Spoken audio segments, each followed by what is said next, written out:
Urhobo chonyeba ameka yuni na oswe me gwalisi ne Honorable Barrister John Halims Ogenochuku Agoda aka Otutu no Biotutu 1 of Africa Honorable etinyeba amen munebio Yagoda kokwolo murupe oranyo kukule Agoda shigwele fero yere efe agoda na poroge nonure kona yuse use abuja sere osere worigo sere waro tomi o atu Yagoda kokwolo murupe oranyo kukule Agoda shigwele fero yere efe agoda na poroge nonure Ona yuse usera buja siri Osere warigo siri walutoye Agoda kokwolo murupe wala yukukule Wakoda shikwere fera yere Efera koda na bolaga nonure Ona yuse usera buja siri Osere warigo siri walutoye Agoda kokwolo murupe wala yukukule Agoda shikwere fera yere Efera koda na bolaga nonure Ona yuse usera mbusha siri Osere warigo siri walutoye Ani o ma wa o dena komla ani o ma wa o dena komla Johnny Agoda o denwe mla shere o ma molure mo ekon ye wo dena ya ekwo ma lo denwe etina me wa danie no dele me kokwo na o bolu ri emi onini uri eme Agoda olobolo gene Ogene blorienu le kono imwa pirio ado Yani omagwa odena komna Yani omagwa odena komna Johnny Agoda otawe mrashiri Umamolu wemo ekoyi mudena ya Ekwamalu dewe Yutine me wadanye Nodere mweko kona ubauri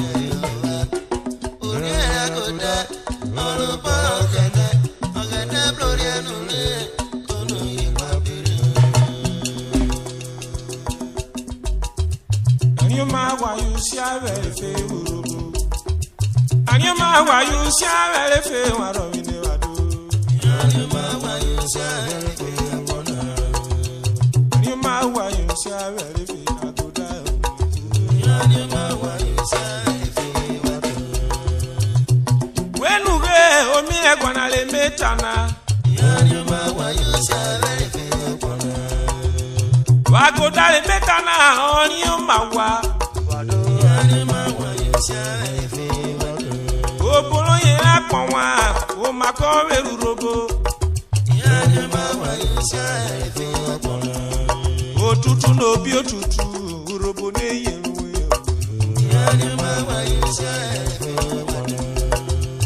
Efiro ye obolo ge no nure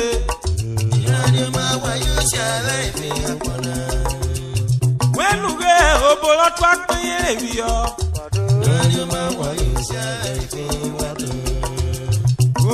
Okwe mi kegbe kun ayo kun awa Okwe sikulu Irodo primary school Awon tonu ori wo vene tinyere Orekwe sikulu Okotiebo grammar school Saple When you get okay, police kuluna. Kọ́lé yú kó kọ́fọ́, ọ̀dàlẹ̀ yọ̀wọ̀ mu. Yẹ́sẹ̀ nẹ student union.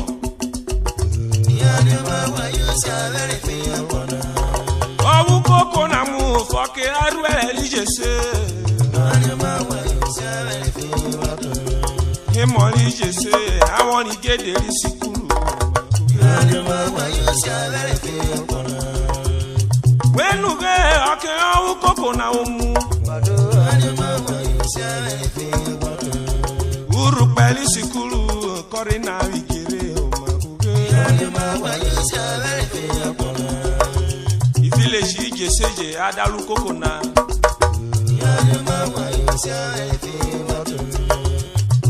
O meretere odalu sikuru lode University of Lagos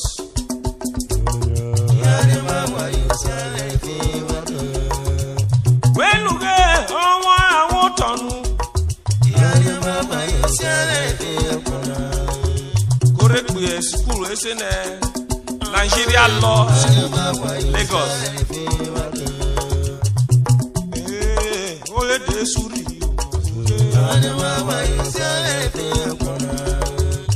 Wenuge agodani akonyeri Otutu no bi otutu orin akonyeri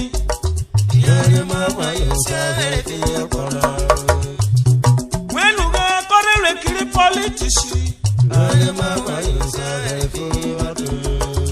Gomu ekpeti iya sofa zebri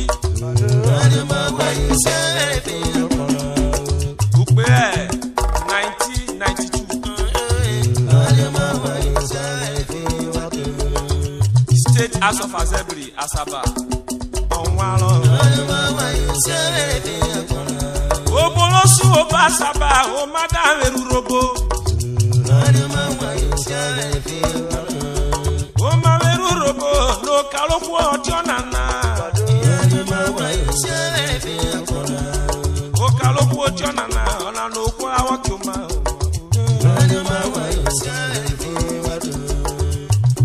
Ukwe 1999 Odere mwekpetire National House of Assembly Obe Abuja Onwa Wenuge Urhobo kunuke Wakina metana Eja eba oponye Shema Petroleum Committee Wenuge owo swan na wotonu Ukwe 2003 Yekere womo mopeti eburu peyena Urhobo kota nere ne nagoda siwe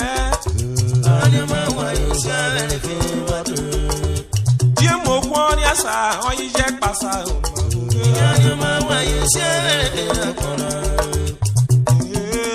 Agodada Romariwi Return of Post National House of Assembly Abuja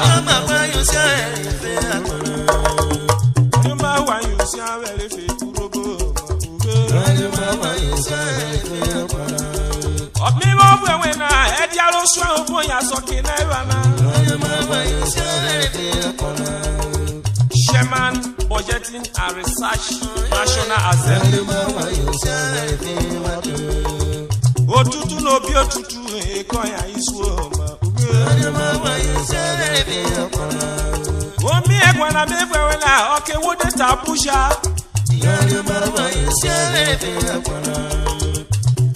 Ekeroye okalo were Wenuge kokoro ni detare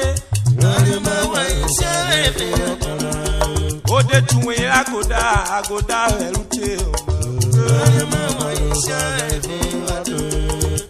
Wenuge wada obo bieke agoda Oda to bo enuraye omi fle Agodada enulemu obinu vieke kowe Yanyama yusefe Akpona. O mamoluremu wo pare moli detana Yanyama yusefe watu. Urobe jobi urobo ni Yanyama yusefe Akpona. Wenu we animi yeri kwo okonye Yanyama yusefe watu. Otutu no bi otutu Yanyama yusefe Akpona. Aneye omegwa Chief James Onanefe Ibori Yanyama yusefe Akpona. the governor of Delta State Odidi Igbo of Africa Yanyama yusefe watu. Animation yero omegwa Chief Ambassador Yanyama yusefe Akpona. Ray Inije political leader of Delta State Yusefe watu. aka Okwe na Yomano Osene yi Yanyama yusefe Akpona. otutu no bi otutu neyin Yanyama yusefe watu. SSG Honorable Emmanuel Uduagha Yanyama yusefe Akpona. Agoda neyin we Yanyama yusefe watu. Wori wo planete yere anayin yero mi egwa Yanyama yusefe Akpona. Chief LM Dodo Nuevo of Ijese Kingdom Agoda neyin Yanyama yusefe Akpona. Chief Igoyota Amori Odidi Madi of Africa Yanyama yusefe watu. GOV of Ogara Uku Ogara Nami Oregi the second Yusefe Akpona. Agoda neyin we Yanyama yusefe watu. GOV elect Ododo one of Igere Kingdom Yanyama yusefe Akpona. Agoda neyin Yanyama yusefe watu. Chief Ogude Diotuta of Ijese Kingdom Yanyama yusefe Akpona. Chief Obuma Diudu of Olomu Yanyama yusefe watu. Animation yero miregwa Chief Patrick Poloko Yanyama yusefe from Kokori Chief Emefe Yanyama yusefe watu. Oyijo Animation yero won we palisi Yanyama yusefe Akpona. Animation yere Chief Efe Akpobi from Oviorien Yanyama yusefe watu. Woni lori omi egwa na ojo ero Yanyama yusefe Akpona. Aneye oniyan yokonyo Yanyama yusefe watu. Mary Agoda we palisi Yanyama yusefe Akpona. Animation yere Honorable Isaac Ushu Chairman Ethiopian West Local Government Council Animation yere ayeroye Yanyama yusefe Akpona. Mrs. Ne Agoda Yanyama yusefe watu.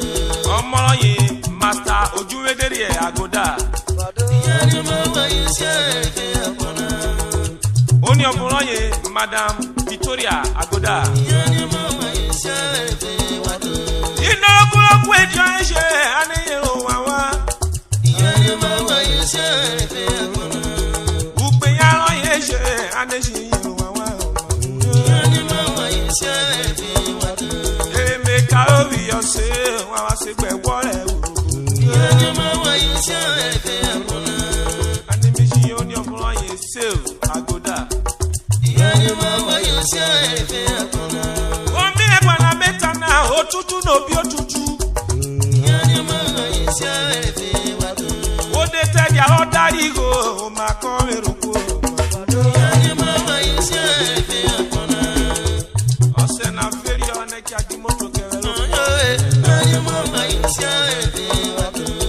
Ife wo feri oge ne bi obo wi okowe Yanyama yusefe Akpona. enu kan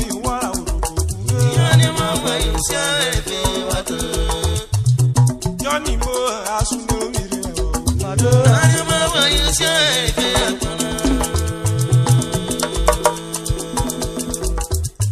Hey! Jata now, on the Christmas ya carry Akpona Urhobo. Kunene. We walking na wo yo miregwa. Honorable Francis Omokaro JP, Board Chairman, Art and Culture, Mental State, Asaba. Jata na onyobo, onye wiko wa amloko we. Oji we okay, Honorable Duke, or your coming on. IC Coordinator, Mosoga, Delta State. Akaro Oliver. Akpona Orode, where you talk, we will want me.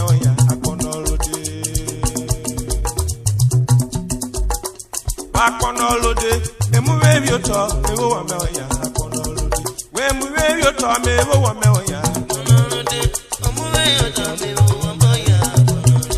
We move where you talk, we will want me.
Akpona kodi joko warani obo Akpona so buko yola so pa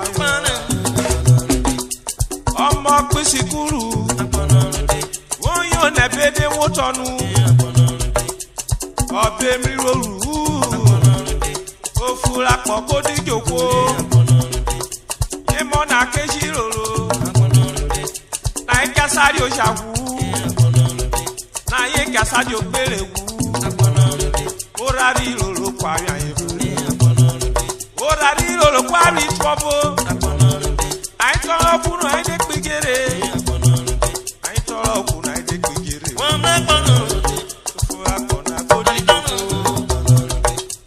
e bo re kiri fo won nai e bo je wa re kiro siro o fura po kodi joko warani obo apera ọmọ se mo ni wo rosigo oni se mo ma wo rosigo ose se mo ma wo rosigo ọmọ se mo se wo rosigo o shale se mo aye wo rosigo aye se mo shale wo rosigo aye wale ya mero ma wo rosigo o fura Akpona kodi okay I want le ni eriwa Okwo danya rijere wọ́n dá me poli go toro oni ogo mewo be toro wọ́n dá wokina wọ́n be wokina wo gbogbo okwo lórí go na bere oni ogo meja galowe Akpona soke bana wọ́n dá yan rijere wọ́n dá me poli go toro oni ogo mewo toro wọ́n dá wu gege toro wọ́n dé wọ́n ma we ko bi brishi lo to kutu wọ́n ma Akpona o boye ko yi o boye ko yi wode ku we mu we yo to wo wa me won ya we mu we yo to me wo wa me won ya we mu we yo to wo wa me won ya bonene onye mi o ko mi e kwa ese na mashai agbe ugo nwa na ofo o gara kidon onye mi ko wo se awen yin we nu pe na bloko wele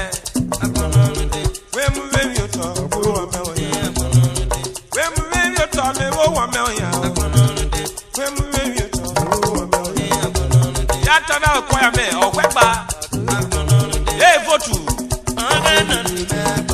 I will share 1,000.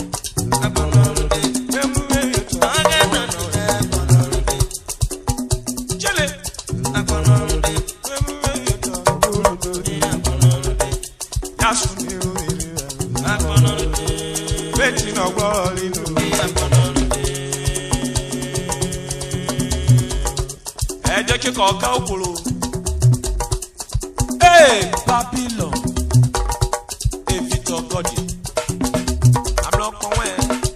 Go on, Nene. Hey, Sylvester, come here. I follow you.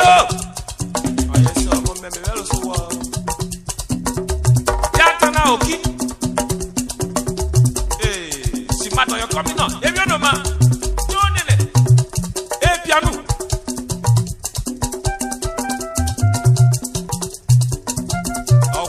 Okay.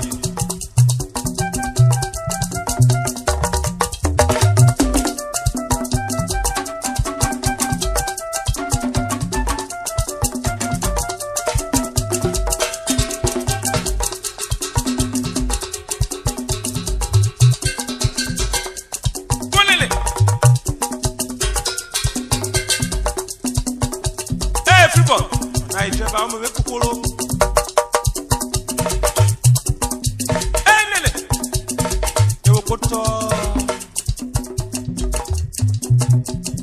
Ado